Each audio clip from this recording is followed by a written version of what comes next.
प्रेग्नन्सीमध्ये early प्रेग्नन्सीत आम्ही even शारीरिक संबंध ठेवायला कपलला अगदी अवॉइड करायला सांगतो आणि जेव्हा आम्ही सोनोग्राफीत बघतो की बाळ अतिशय व्यवस्थित वाढते त्याच्यानंतरच आम्ही त्यांना अंडर मेडिकल सुपरविजन सांगतो की हो ह्या ते ह्या आठवड्यामध्ये तुम्ही संबंध ठेवू शकता. सोनोग्राफीतून आपण काय बघतो की बाळाची नेक थिकनेस काय आहे, डोळ्यांमधला डिस्टन्स काय आणि नेझल बोन कसे, ह्याच्यातून आपल्याला कळतं की हे बाळ डिफेक्टिव्ह आहे की नाही.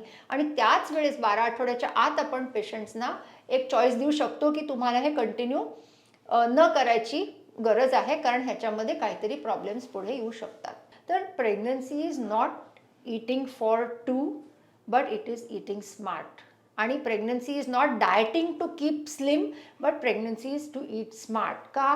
कारण की आपण एक ॲव्हरेज मुलीला, म्हणजे जिची हाईट 5'4" किंवा 5'5" आहे, अशा मुलीनी एक 10 ते 11 किलो वजन तिचं ॲव्हरेज वेट गेन व्हायला पाहिजे असं आपण समजतो. म्हणून एक अगदी बॅलन्स्ड आहार खाणं जरुरी आहे. प्रेग्नन्सीमध्ये जिमिंग पण करेन मी, हॉलिवूडचा हा व्हिडिओ पाहिलाय, यूट्यूबवर पाहिलाय, ते करू नका. कारण प्रेग्नन्सीमध्ये सोनोग्राफी करून पहिले गर्भाशय सेफ आहे का, त्याच्या खाली कुठे ब्लिडिंग आहे का, पिशवीचं तोंड वीक आहे की नाही, हे बघणं अतिशय जरुरी आहे. आणि मगच तुम्ही कुठल्याही प्रकारचे व्यायाम करा, नाहीतर त्याच्यामध्ये बाळाला हानी पोहोचू शकते. 25व्या-26व्या वर्षी लग्न झालं तर एखादा वर्ष तुम्ही तुमच्या फॅमिलीला अंडरस्टँड केल्यावरती एक प्रेग्नन्सी प्लॅन करणं जरुरी आहे. पण 26व्या वर्षी लग्न करून म्हणणं की 5 वर्ष मला जग फिरायचं आणि मग मी बघेन की मला प्रेग्नन्सी प्लॅन करायची आहे की नाही, असं करू नका. कारण आयडियली 30च्या आत एखादं मूल प्लॅन केलेलं बरं.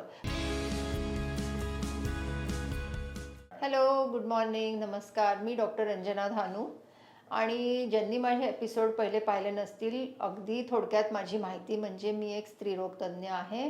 मी लास्ट 30 वर्षापासून वेगळ्या कॉर्पोरेट हॉस्पिटल्समध्ये एक minimal access surgeon, high risk obstetrics आणि रोबोटिक सर्जन अशी अटॅचमेंट घेऊन स्त्रियांची सेवा करत आहे. आणि आज आपण मुख्य म्हणजे प्रेग्नन्सीबद्दल काय काय काळजी घ्यायला पाहिजे हा एक एपिसोड घेणार आहोत. तर त्याच्याबद्दल आपण थोड्याशी डिटेलमध्ये चर्चा करूयात. मॅम, माझा पहिला प्रश्न असा आहे की फर्स्ट प्रेग्नन्सी अटेम्प्ट करण्याआधी काय काळजी घ्यावी? कधी मला वाटतं की प्रेग्नन्सी ही प्लॅन्ड पाहिजे. कारण काय होतं, कधी कधी पेशंट्स म्हणतात की डॉक्टर मी प्रेग्नंट राहिले पण मी काहीतरी अँटीबायोटिक घेतले होते किंवा मला ताप आला होता किंवा त्यांना काही डेफिशियन्सीज आहेत की नाही त्या बघत नाहीत किंवा काही मुलींना व्यसनं असतात. तर जर प्लॅन्ड प्रेग्नन्सी म्हणजे प्रायर टू प्लॅनिंग एखाद्या डॉक्टरकडे जाऊन की डॉक्टर आम्हाला मूल आता प्लॅन करायचं आहे आणि आम्ही काय काय टेस्ट करायला पाहिजेत, तर एक प्री प्रेग्नन्सी प्लॅनिंग असा किंवा चेकअप आमच्याकडे होतो. त्याच्यामध्ये आम्ही काय करतो की एक तर स्त्रीचे फिजिकल अपिअरन्स, म्हणजे ती अनिमिक दिसते का, ती वीक दिसते का, तिला काही थायरॉइडची लक्षणं आहेत का, तिला काही PCODची लक्षणं आहेत का, तिला स्थूल आहे का, तिला हायपरटेन्शनची काही हिस्ट्री आहे का, किंवा अगदी लहानपणामध्ये तिला काही सर्जरी झाली होती का हार्टवरती, किंवा तिला ॲस्थमा आहे का, किंवा काही अजून मेडिकल प्रॉब्लेम्स आहेत का, ही सगळी हिस्ट्री घेतल्यानंतर आम्ही एक सोनोग्राफी करतो. का की गर्भाशय हा नॉर्मल साईजचा आहे की ह्याच्यामध्ये कुठे काही फायब्रॉइड आहे का सिस्ट आहे हे बघून क्लिअर करणं जरुरी आहे. तिसरी गोष्ट, तिला संबंध ठेवायला काही त्रास होतोय का. यू विल बी सरप्राईज की कधी कधी काय काय बायका लपवून ठेवतात किंवा कपल्स लपवून ठेवतात आणि त्यांना संबंधच ठेवता येत नाहीत. तर लग्न होऊन 2, 3, 4, 5, 6 वर्ष झालेली असतात आणि त्या म्हणतात की डॉक्टर आमचं अनकॉन्झ्युमेटेड मॅरेज आहे, म्हणजे आम्ही संबंधच, शारीरिक संबंधच ठेवू शकत नाही. का? एक तर स्त्रीच्या पार्टवरती काय असतं की कधी कधी तिला वॅजिनिसमिस म्हणजे वजानाच्या वर काही जायची भीती असते.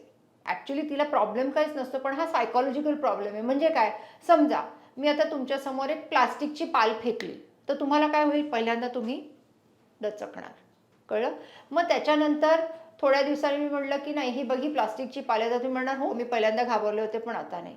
आणि नंतर ती प्लास्टिकची पाल परत मी ठेवली तर तुम्ही म्हणणार हे काहीच नाही. तसंच आम्ही बायकांना सेल्फ डायलेटेशन शिकवतो. म्हणजे न घाबरताना हे अंडरस्टँड करा की हा वजायनल पॅसेज आहे, हा 10 सेंटीमीटरचा असतो आणि हा पॅसेज ऑलमोस्ट 10 सेंटीमीटर डायलेट होऊ शकतो एका बाळाचं डोकं बाहेर येण्याकरता.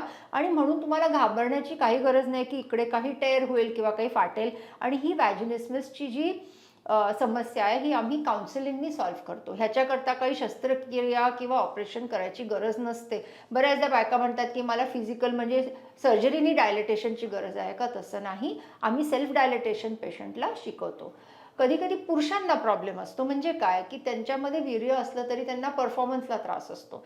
तर म्हणजे त्यांचं शरीरातून कधी कधी वीर्य जे आहे ते लवकर निघतं किंवा त्यांना वीर्य निघायचा त्रास असतो. तर ह्या गोष्टींकरता आपल्याला त्यांना काउन्सिल करणं जरुरी असतं. आता तिसरी गोष्ट म्हणजे ब्लड टेस्ट करून बघणं की तिला काही डेफिशियन्सीज आहेत की नाही. म्हणजे पटकन तिचं CBC बघणं, तिचं थायरॉईड, शुगर,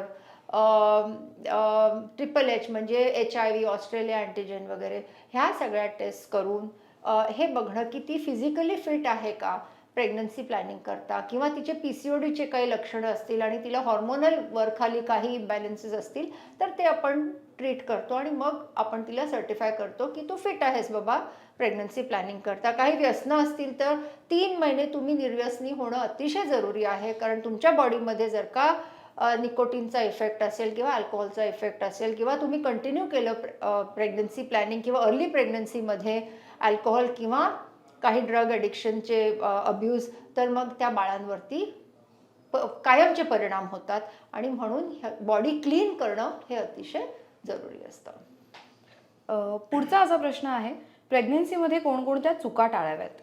आपण म्हणतो prevention is better than cure. म्हणजे काय की प्रेग्नन्सी सुरुवातीला प्लॅन करायच्या आधी आपण फोलिक ॲसिड आणि बी कॉम्प्लेक्सचे सप्लिमेंट्स देतो. एक. दुसरी गोष्ट की प्रेग्नन्सीच्या सुरुवातीला बायका ट्रॅव्हल करतात किंवा बऱ्याचदा विमानाची हे जर्नीज घेतात. आता हे लक्षात घ्या की एअरपोर्ट्सवरती जे एक्सरे स्क्रीन्स लागलेले असतात, जे म्हणजे स्क्रीनिंग करता असतात, त्याच्यामध्ये काहीही कुठेही कॅलिब्रेशन नाही आहे. एखाद्या पेशंटनी एखाद्या वेळेस ट्रॅव्हल केलं पहिल्या 12 आठवड्यात तर ठीक आहे. पण जर का अगदी रेग्युलर काही बायकांचं जे कॉर्पोरेट आयुष्य आहे की त्या रेग्युलरली आठवड्यातून 2दा ट्रॅव्हल करतात, मुंबई दिल्ली, दिल्ली मद्रास, मद्रास कोइंबतूर, कोइंबतूर कॅलकटा, तर ह्याच्यामुळे अनकॅलिब्रेटेड एक्सरे एक्सपोजर जेव्हा एखाद्या गर्भाला होतं तेव्हा त्या बाळांना कधी कधी ब्लड डिस्क्रेजियाज किंवा पुढे जाऊन ल्युकेमिया वगैरेचा त्रास होऊ शकतो. म्हणून अतिशय केअर घेऊन अगदी गरज असेल तेव्हाच तुम्ही एक्सरे स्क्रीनच्या पलीकडे जाणं किंवा मॉलमध्ये जाताना ही काळजी घ्यायची की तुम्ही सांगा की बाबा मी प्रेग्नंट आहे आणि तुम्ही मला जेवढं पाहिजे तेवढं चेक करा, माझी बॅग चेक करा, पण मला ह्या स्क्रीनच्या थ्रू जाऊ देऊ नका. ऑफिसमध्ये बऱ्याचशा मोठ्या मोठ्या कॉर्पोरेट ऑफिसेसमध्ये आजकाल एक्सरे स्क्रीन्स लागलेले असतात, तर तिथे you should avoid that daily exposure to X-rays. कारण पहिले 12 आठवडे जे आहेत ते पिरियड ऑफ ऑर्गॅनोजेनेसिस. म्हणजे काय की बाळाचे वेगळे वेगळे वेगळे वेगळे ऑर्गन्स 12व्या आठवड्यापर्यंत बनत असतात. एक बाळ म्हणजे छोटीशी बड असते आणि त्या 5व्या 5.5व्या आठवड्यात तिला जेव्हा हार्ट ॲक्टिव्हिटी येते तेव्हा रोज बाळाचा नाकाचा पडदा, डोळ्याचा पडदा, पोटाचा पडदा, हात पाय हे सगळे लिम्सच्या बड्स ह्या फॉर्म होत असतात आणि 12व्या आठवड्यापर्यंत हे छोटंसं एक मिनी अडल्ट बाळ तयार होतं. तर जर आपण कुठलेही असे एक्सपोजर टू एक्सरेज किंवा काही औषधं अशी खाल्ली ज्यांनी बाळाला त्रास होऊ शकतो तर ते कॉन्जेनिटल डिफेक्ट्स म्हणून आयुष्यभर प्रॉब्लेम होऊ शकतो. प्लस कधी कधी पेशंट्सना अगदी सिव्हिअर नॉशिया आणि वॉमिटिंग झालं तर त्यांनी काय होतं, शुगर लेवल एकदम डाऊन झाल्यामुळे किटोसिस नावाचं एक कंडिशन बॉडीमध्ये होते जिथे किटोन्स वाढतात आणि त्याच्यामुळे बाळामध्ये इरिव्हर्सिबल डिफेक्ट्स येऊ शकतात. तर म्हणून कुठेही अगदी एक्सेसिव्ह वॉमिटिंग असेल तर ती कंट्रोल करायची आणि एक्स्ट्रीम सिच्युएशन्स अवॉइड करायच्या. प्रेग्नेन्सीमध्ये आता मुलाची वाढ चांगली व्हावी यासाठी काही महत्त्वाच्या टिप्स किंवा तर बाळ हेल्दी असावा ह्यासाठी काही टिप्स आधीपासून फॉलो करणं गरजेचं आहे का? तर प्रेग्नन्सीमध्ये सुरुवातीला तर आम्ही म्हणतो की काही काही फूड्स आपण अवॉइड करावेत. म्हणजे काय की आपण असं बिलीव्ह करतो की पपई गरम असते किंवा फणस खाणं अवॉइड करा किंवा इनिशियली खजूर खाणं अवॉइड करा. का? कारण ह्या गरम वस्तू असतात आणि असं म्हणतात की त्याचा अँटी प्रोजेस्ट्रॉन लाईक इफेक्ट असावा. हां, तर म्हणून हे फूड्स अवॉइड करायचे. प्रेग्नन्सीमध्ये अर्ली प्रेग्नन्सीत आम्ही इवन शारीरिक संबंध ठेवायला कपलला अगदी अवॉइड करायला सांगतो आणि जेव्हा आम्ही सोनोग्राफीत बघतो की बाळ अतिशय व्यवस्थित वाढते त्याच्यानंतरच आम्ही त्यांना अंडर मेडिकल सुपरविजन सांगतो की हो ह्या ते ह्या आठवड्यामध्ये तुम्ही संबंध ठेवू शकता. मग आम्ही अशा काही टेस्ट करतो ज्याच्यामध्ये बाळाची नॉर्मल्सी आपल्याला कळते. 100तून 2 किंवा 3 बायका अशा असतात की त्यांना काही ना काहीतरी जेनेटिक डिफेक्ट किंवा मुलाची वाढ खुरटणं किंवा मूल हार्टबीट असलं तरी मूल मतिमंद व्हायचा चान्स असतो. म्हणून अशी सरप्राईज डिलिव्हरीत न होताना जर 12व्या आठवड्यात आपण काही टेस्ट करून ह्या बाळाची इन्फॉर्मेशन काढू शकलो तर त्या पेशंट करता ते बेनिफिशियल असतं. का?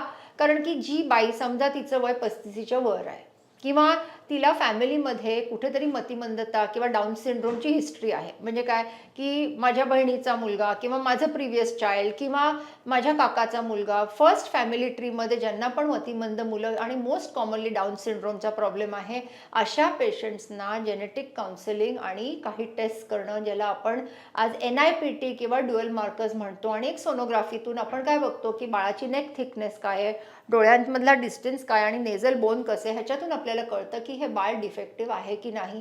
आणि त्याच वेळेस 12 आठवड्याच्या आत आपण पेशंट्सना एक चॉईस देऊ शकतो की तुम्हाला हे कंटिन्यू न करायची गरज आहे कारण ह्याच्यामध्ये काहीतरी प्रॉब्लेम्स पुढे येऊ शकतात.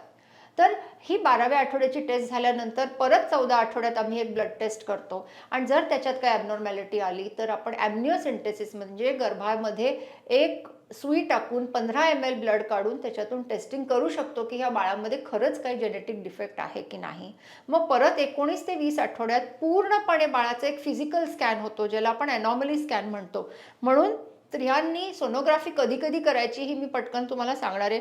पण ह्या 19 आठवड्याच्या स्कॅनमध्ये पूर्णपणे बाळाचा मेंदू, बाळाचे डोळे, नाक किंवा पोटाचा पडदा, ब्लॅडर, किडनीज, हार्ट हे सगळं काही डेव्हलप्ड आहे की नाही हे बघणं जरुरी असतं. आणि मग 23व्या आठवड्यात एकदा जेव्हा हार्ट व्यवस्थित डेव्हलप होतं तेव्हा आम्ही म्हणतो की आता you are good to continue this pregnancy. Previously MTP act प्रमाणे आपल्याला 20 आठवड्यापर्यंतच डिसाईड करायचा चान्स होता की तुम्ही प्रेग्नन्सी टर्मिनेट करू शकता की नाही जर का बाळामध्ये काही डिफेक्ट आला तर. पण आता गव्हर्नमेंटने ते रूल्स रिलॅक्स केलेले आहेत आणि 24व्या आठवड्यापर्यंत जेव्हा हार्टमध्ये काही डिफेक्ट नसेल तर आपण कंटिन्यू करू शकतो. काही डिफेक्ट आला तर गव्हर्नमेंट इन्स्टिट्यूशन्समध्ये सर्टिफिकेशन प्रमाणे आपण ही प्रेग्नन्सी डिस्कंटिन्यू करायचा डिसिजन घेऊ शकतो. का? कारण जर का बाळाला काही त्रास असेल आणि तो पुढे जाऊन जर का बाळ जन्मल्यावर 1, 2, 3, 4, 5 सर्जरीजची गरज असेल तर मग त्या स्ट्रेसमध्ये जाण्याच्या ऐवजी ह्या कपलनी जर का प्रेग्नन्सी डिस्कंटिन्यू केली तर बरं असतं. तर ह्या गोष्टीतून आपण बाळाची ग्रोथ मॉनिटर करतो. नंतर परत आता पहिल्यांदा मी कितीदा सोनोग्राफी करायला पाहिजे हे सांगते. तर पहिल्यांदा प्रेग्नन्सी टेस्ट पॉझिटिव्ह आली की पहिली सोनोग्राफी आपण का करायची की प्रेग्नन्सी गर्भाशयात आहे का ट्यूबमध्ये आहे हे बघण्याकरता. मग हार्ट ॲक्टिव्हिटी आली आहे की नाही हे 5.5 आठवड्यात कळतं. तर ती 5.5 ते 6 आठवड्याची सोनोग्राफी झाल्यानंतर एखादी सोनोग्राफी परत 9व्या आठवड्यात हे बघण्याकरता की बाळाची इंट्रीम ग्रोथ व्यवस्थित आहे ना, की कुठे बाळाच्या भोवती काही क्लॉट आहे की नाही किंवा ट्विन प्रेग्नन्सी आहे की नाही. तर कधी कधी नॅचरल ट्विनिंग पण होतं आणि आजकाल बऱ्याचशा बायका IVF करता जातात म्हणून त्यांना मल्टिपल प्रेग्नन्सी असते म्हणजे ट्विन किंवा ट्रिपलेट्स असतात. तर ते एक मॉनिटर करणं जरुरी असतं. बऱ्याचदा ट्विन्समधून एक ट्विन अब्झॉर्ब होऊन जातो. मग 12व्या आठवड्याची सोनोग्राफी जी म्हटलं फर्स्ट अनॉमली स्कॅन म्हणजे न्यूकल स्कॅन, त्याच्यामध्ये आपल्याला बाळामध्ये काही मतिमंदता याचा चान्स आहे की नाही हे सॉफ्ट मार्कर्स आपण सोनोग्राफीवर बघतो. आजकाल सगळ्या सोनोग्राफी क्लिनिक्समध्ये हे इवन छोट्या छोट्या शहरांमध्ये ही टेस्ट अवेलेबल आहे. आणि मग 19व्या आठवड्यात एक सोनोग्राफी, 23व्या आठवड्यात, मग 28व्या आठवड्यात ज्याला 4D स्कॅन म्हणतो ज्याच्यामध्ये पूर्णपणे बाळाची वाढ कशी आहे, बाळाच्या गळ्यात काही वार आहे की नाही, बाळाची ग्रोथ काही डिस्क्रेपंट आहे की नाही म्हणजे डोकं मोठं अंग छोटं किंवा बाईला वजन वाढलं नसेल तर बाळामध्ये IUGR म्हणजे बाळ ग्रो बरोबर झालेलं नाही आहे ह्या गोष्टी आपण फाइंड आउट करू शकतो. मग नेक्स्ट स्कॅन होतो 32 ते 34 आठवड्यात आणि फायनली स्कॅन होतो 37 ते 38 आठवड्यात हे बघण्याकरता की बाळाची पोझिशन काय आहे. आणि जर बाळाची पोझिशन हेड डाऊन आहे आणि व्यवस्थित आहे, गळ्यात वार नाही आहे आणि बाळ व्यवस्थित पेल्विक बोनच्या खाली गेलं असेल तर मग ही बाई नॉर्मल डिलिव्हरी करता एक नॉर्मल कॅन्डिडेट आहे. पण जर का हे बाळ पायाळू असेल किंवा ट्रान्सवर्स असेल, आडवं असेल किंवा ऑब्लिक असेल तर मग ह्या बायकांना प्लॅन्ड सिझेरियनने डिलिव्हरी करायची गरज असते. बरं, प्रेग्नन्सीमध्ये आहार नेमका कसा असावा? कधी कधी काय होतं की एकतर एक्स्ट्रीम बायका असतात की ओ मला प्रेग्नन्सीत जास्त वजन वाढून माझी फिगर खराब करायची नाही, आणि दुसरा एक एक्स्ट्रीम असतो की ज्या म्हणतात की ओ मी आज प्रेग्नंट आहे म्हणजे मी अर्धा केक खाईन किंवा मी 6 गुलाबजाम खाईन किंवा मी 4 मोतीचूर लाडू खाईन. तर pregnancy is not eating for two, but it is eating smart. आणि pregnancy is not dieting to keep slim, but pregnancy is to eat smart. का? कारण की आपण एक ॲव्हरेज मुलीला, म्हणजे जिची हाईट 5'4" किंवा 5'5" आहे, अशा मुलीनी एक 10 ते 11 किलो वजन तिचं ॲव्हरेज वेट गेन व्हायला पाहिजे असं आपण समजतो. म्हणून एक अगदी बॅलन्स्ड आहार खाणं जरुरी आहे. सुरुवातीला प्रेग्नन्सीच्या 12 आठवड्यामध्ये प्रेग्नन्सी नॉशिया जेव्हा फार सिव्हिअर असतो तेव्हा आम्ही म्हणतो की अगदी दूध प्यायलाच पाहिजे किंवा भाजी पोळी भात खायलाच पाहिजे असं नाही. फूड ऑन डिमांड, म्हणजे तुला जे वाटतंय, जे क्रेविंग्स वाटत आहेत ते तू खाऊ शकतेस. पण फ्रूट्स खा. 30% तुमचं डाएट जर का रॉ ठेवलं, म्हणजे व्हेजिटेबल ज्युसेस प्या, बीटरूट कॅरेट ज्यूस प्या, म्हणजे बीटरूट आणि गाजर किंवा आवळा पुदिना कोथिंबीरचा ज्यूस प्या. ह्यानी काय होणार की पोटाचं कूलिंग होतं, व्यवस्थित मोशन साफ होतो, कोठा साफ राहिल्यामुळे ब्लोटिंग होत नाही, एक नॅचरल विटॅमिन्समुळे चेहऱ्यावरती ग्लो येतो. तर ह्या गोष्टींमध्ये आहार सांभाळणं जरुरी आहे. शक्यतो आम्ही पेशंट्सना म्हणतो की तुम्ही बाहेर गेलात तर तुम्ही थंड वस्तू खाऊ नका. घरात तुम्ही चटणी खा, घरात तुम्ही सॅलड्स खा, पण हॉटेलमध्ये गेल्यावर तुम्ही गरम वस्तू खा. म्हणजे काय, इडली सांबार खा पण चटणी खाऊ नका. का? कारण चटणी प्रिव्हियस डेची मिक्स्ड करून जर का तुम्हाला वाढले गेली तर तुमचं पोट खराब होऊ शकेल. किंवा तुम्ही सबवेमध्ये गेलात किंवा कुठे गेलात तर कोल्ड सॅलड खाऊ नका. का? कारण त्याच्यामधून सुद्धा तुम्हाला गॅस्ट्रो होऊ शकेल. पण प्रेग्नन्सीमध्ये घरी तुम्ही पाहिजे तेवढे सॅलड्स खा, काही प्रॉब्लेम नाही आहे. युजली आजकाल मुली सुशी वगैरे खातात, तर नॉनव्हेज सुशी अवॉइड करा, कारण त्याच्यामुळे गॅस्ट्रो होऊ शकतो. तर जेवढं तुम्ही क्लीन आणि सिम्पल फूड खाल, म्हणजे काय की भाजी पोळी वरण भात हे सगळं स्ट्रीमलाईन तुम्ही करून खाऊ शकता. पण जर तुम्हाला वाटलं की नाही एखाद्या वेळेस मला मॅगी खावीशी वाटते, खा, थोडी हरकत नाही. किंवा एखाद्या वेळेला वाटलं मला फक्त परोठा आणि दही खावं असं वाटते, ठीक आहे, अगदी कंप्लीट मील खायची गरज नाही. कधी कधी काय होतात, मुली चिडून माझ्याकडे येतात, म्हणतात मॅडम मला अक्षरशः इतकं आता असं टॉर्चरसारखं वाटतंय, कारण प्रत्येकजण माझ्या सासरी किंवा माझ्या माहेरात असं हे खा ते खा ते खा असं मला इन्फ्लुएन्स करायचा प्रयत्न करतात, आणि आय फील लाईक अ काव. बेसिकली माझा कन्सर्न नाही, पण त्या बाळाकरता एवढा कन्सर्न आहे की ते माझी काय इच्छा आहे हे बघतच नाहीत. तर मी सगळ्यांना फॅमिली मेंबर्सना सांगते की तिला असं फोर्स करू नका. तिला दूध आवडत नसेल देऊ नका, आम्ही कॅल्शियमच्या गोळ्या देतोय. तिला दही आवडत असेल दही द्या, ताक द्या, अगदी साधे लिक्विड द्या. पण रोज आईस्क्रीमच खायला पाहिजे, रोज गोडच खायला पाहिजे असं नाही आहे. काही मिथ्स आहेत की भात खाल्ला, केशर खाल्लं म्हणजे बाळ गोरं होतं, अजिबात नाही. बाळाचा रंग हा जेनेटिकली डिसाइडेड असतो. म्हणून प्लीज असं काहीही एक मनात धरू नका की ह्या गोष्टी खाल्ल्यामुळे बाळ गोरं होतं. सो ह्या गोष्टी सांभाळणं जरुरी आहे. आणि स्मॉल फ्रिक्वेंट मील्स खा, कारण जशी जशी प्रेग्नन्सी वाढते, आता युजली 12 आठवड्यापर्यंत पेल्विक बोनच्या आतमध्ये गर्भ असतो, पण जसं जसा गर्भ मोठा व्हायला लागतो आणि बेबीच्या वर जायला लागतो तेव्हा बाईला काय होतं, ॲसिडिटी होऊ शकते. म्हणून छोटे मील्स खा. झोपायच्या आधी, रात्री झोपायच्या आधी 3.5 तास किंवा 2.5 तास तरी तुम्ही तुमचं लास्ट मील खा आणि मग तुम्ही झोपा. शतपावली, म्हणजे आपण जे म्हणायचो की 100 स्टेप्स घ्या जेवल्यानंतर, हळूहळू त्यांनी जेवण सेटल होतं. त्याच्यामुळे मग ढेकर येणं, बर्पिंग ह्या गोष्टी कमी होतात किंवा ब्लोटिंग कमी होतं आणि बाईला झोप चांगली लागते. तर ह्या गोष्टी सांभाळणं जरुरी. तर स्मॉल फ्रिक्वेंट मील्स, अगदी मोठं मील घेऊन लगेच झोपणं हे बरोबर नाही. एरेटेड ड्रिंक्स तर मी म्हणते अजिबात अवॉइड करा, म्हणजे पेप्सी, कोला, फॅन्टा आणि ऑफकोर्स अल्कोहोल तर मी अलाव करतच नाही. कधी कधी कोणी म्हणतात की माझे डॉक्टर म्हणले रेड वाईन चांगली आहे. अजिबात नाही, कारण वाईनमध्ये अल्कोहोल आहे आणि अल्कोहोल कुठल्याही मात्रेमध्ये बाळाला पोहोचलेला बरा नसतो. ओके, आता आहाराबद्दल आपण बोललात, तर प्रेग्नन्सीमध्ये कोणते व्यायाम प्रकार करावे त्याबद्दल थोडी माहिती हवी.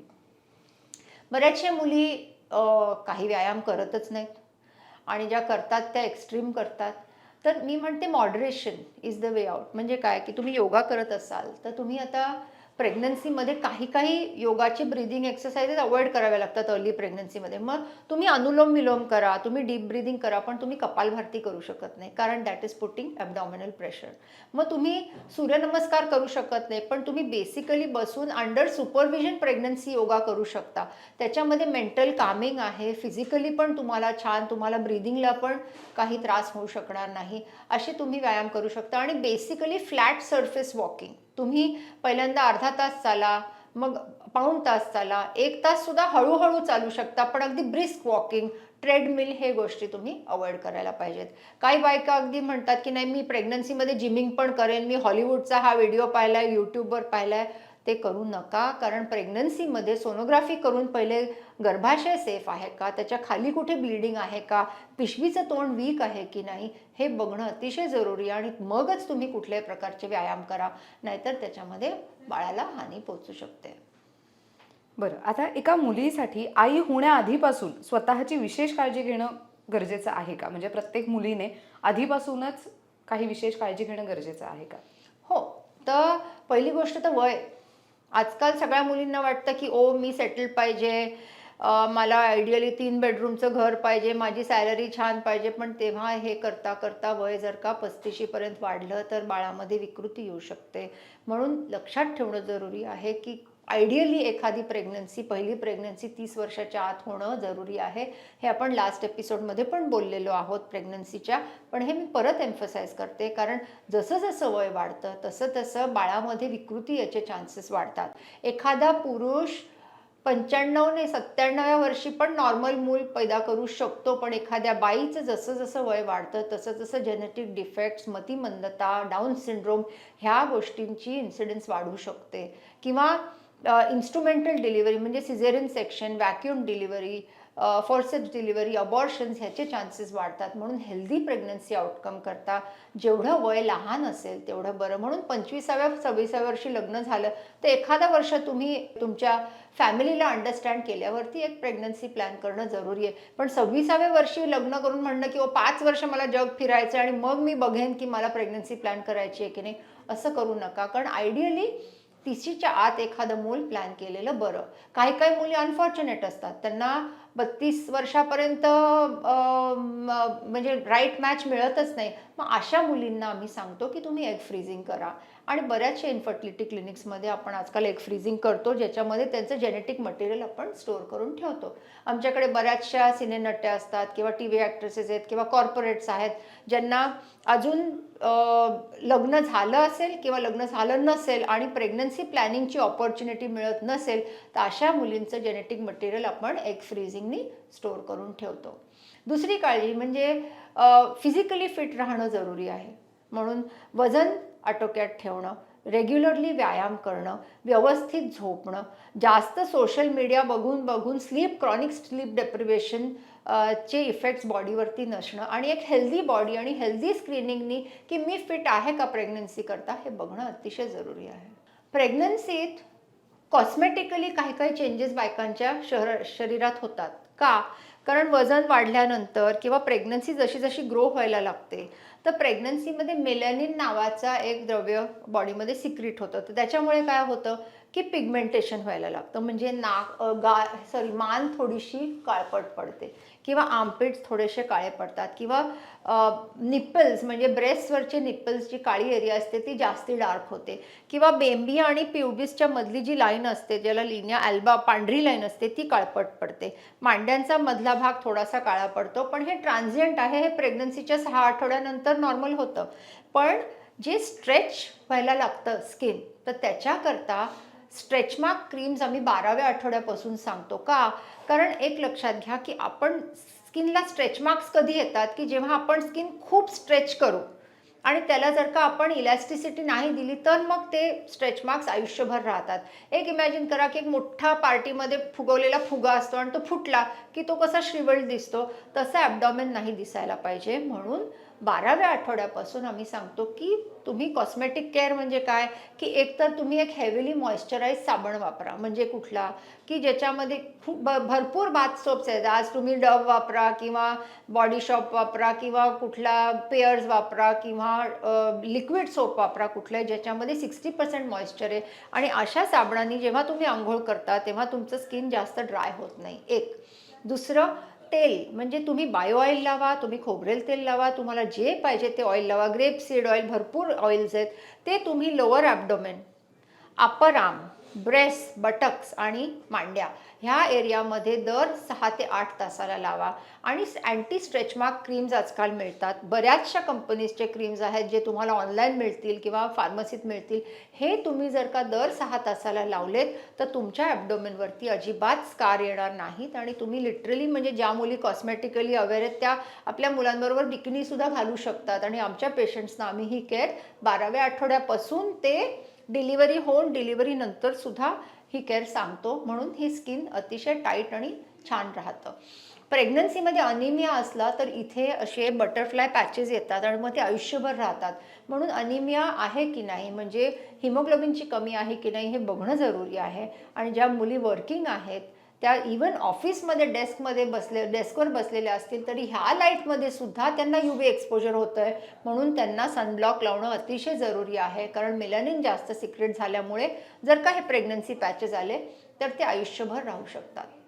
प्रेग्नन्सी झाल्यानंतर सुद्धा जे आपण मुलीवरती एवढा डाएटचा भडीमार करतो की तुला तूप खायला पाहिजे, डिंक खायला पाहिजे, हे हेवी गोष्टी खायला पाहिजेत, ह्याची गरज नाही आहे. कारण त्याच्यामध्ये जर वजन वाढलं तर मुलींचं वजन ऑलमोस्ट डिलिव्हरीनंतर 10-10 किलो वाढलं तर आयुष्यभर थायरॉईड लागू शकतो किंवा शुगर ऑल्टर होऊ शकते. म्हणून पोस्ट प्रेग्नन्सी आहारसुद्धा सांभाळून अगदी बॅलन्स डाएट देऊन 6व्या आठवड्यात व्यायाम कुठल्या तरी प्रकारचा चालू करणं अतिशय जरुरी असतं. मी जेवढी होईल तेवढी प्रेग्नन्सीची इन्फॉर्मेशन तुम्हाला दिलेली आहे. पण प्रेग्नन्सी हा इतका वास्ट सब्जेक्ट आहे की कधी पण तुम्हाला काही प्रश्न असतील तर माझं पोर्टल ऑलरेडी लोकमत सखीवरती आहे. तुम्ही कधी पण मला अजून काही प्रश्न पाहिजेत तर विचारू शकता. मी रोज हिंदुजा हॉस्पिटलमध्ये अवेलेबल असते. पण मी सगळ्या प्रेग्नंट होणाऱ्या मुली किंवा ज्यांना प्रेग्नन्सी प्लॅन करायची अशा मुलींना सांगते की पहिली गोष्ट अर्ली प्रेग्नन्सी प्लॅन करा. दुसरी गोष्ट बॉडी स्वच्छ ठेवा. तिसरी गोष्ट जेवढं नॅचरल डाएट ठेवता येईल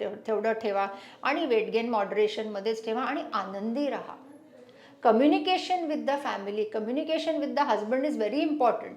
मी माझ्या कामाला चालले, तू तुझ्या कामाला चाललायस, तू येईपर्यंत मी झोपलेली आहे, मी जाईपर्यंत तू झोपलेला आहेस, नाही. This entire thing about pregnancy is की तुम्ही तुमच्या फॅमिलीचं कम्युनिकेशन, तुमच्या हजबंडचं कम्युनिकेशन वर्बली आणि विथ टच ठेवायलाच पाहिजे. You should compliment your husband की तू किती स्मार्ट दिसतोयस कामाला जाताना. एक माणूस छाती फुगून घरी आला पाहिजे की ओ वाव माझ्या घरात आनंद आहे. आणि मी हे का म्हणते, कारण अर्बन लाईफमध्ये आम्ही काय बघतोय आज की असे कपल्स ड्रिफ्ट होत आहेत. म्हणून मी म्हणते अर्बन सक्सेस म्हणजे काय, की smiling wife, smiling children, decent luxuries, decent food म्हणजे घरात व्यवस्थित छान जेवण बनते आणि एक आनंदाचं वातावरण. दिस इज अर्बन सक्सेस. आणि एवढंच नाही की फक्त फायनान्शियल सक्सेस म्हणजे मी 4 बेडरूमच्या घरात राहतोय, मी माझ्याकडे 2 इम्पोर्टेड गाड्या आहेत किंवा 2 ब्रँडेड गाड्या आहेत मोठ्या, पण फॅमिलीमध्ये बायको इकडे नवरा तिकडे, हे अर्बन सक्सेस नाही आहे. तर छोटासा छान एक भातुकलीचा संसार ठेवा, पण खुश राहा, आनंदात राहा. That is the way to be and that is why I wish you all the best.